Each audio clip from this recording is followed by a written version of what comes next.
Joy to the World, Charles Spurgeon Daily Readings for Advent, Day 23, full of grace and truth. And the Word became flesh and dwelled among us, and we have seen his glory, glory as of the only Son from the Father, full of grace and truth. John chapter 1, verse 14. Now you remember that the Jewish church, its greatest glory was that God tabernacled in its midst, not the tent of Moses, not the various pavilions of the princes of the 12 tribes, but the humble tabernacle in which God dwelt, was the boast of Israel. They had the King himself in the midst of them, a present God in their midst. The tabernacle was a tent to which men went when they would commune with God, and it was the spot to which God came when he would commune with man. Here they met each other through the slaughter of the bullock and the lamb, and there was reconciliation between them.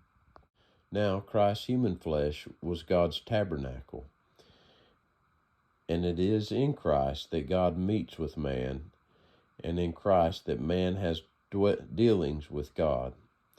The Jew of old went to God's tent in the center of the camp if he would worship. We come to Christ if we would pay our homage.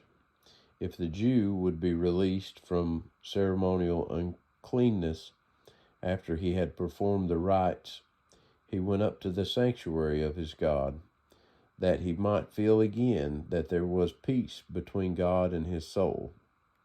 We, having been washed in the precious blood of Christ, have access with boldness unto God, even the Father, through Christ, who is our tabernacle and the tabernacle of God among men. The greatest glory of the tabernacle itself was the most holy place.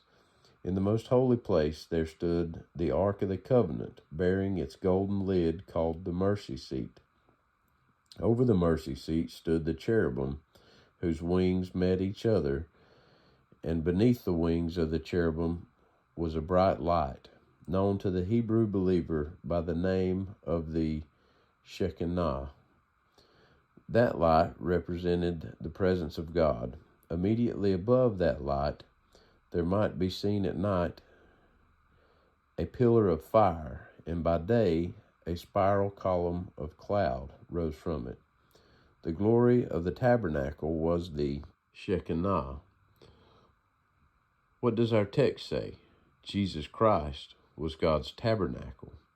However, there is a surprising excellence in Christ the tabernacle, by which he wondrously excels, that is the Jewish church, full of grace and truth.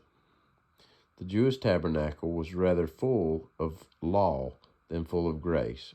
It is true there were in its rites and ceremonies foreshadowings of grace, but still in repeated sacrifice there was renewed remembrance of sin, and a man had first to be obedient to the law of ceremonies before he could have access to the tabernacle at all. But Christ is full of grace. Not a little of it, but abundance of it is treasured up in him. The tabernacle of old was not full of truth, but full of image and shadow and symbol and picture. But Christ is full of substance. He is not the picture, but the reality. He is not the shadow, but the substance. O believer, rejoice with joy unspeakable, for you come to Christ, the real tabernacle of God.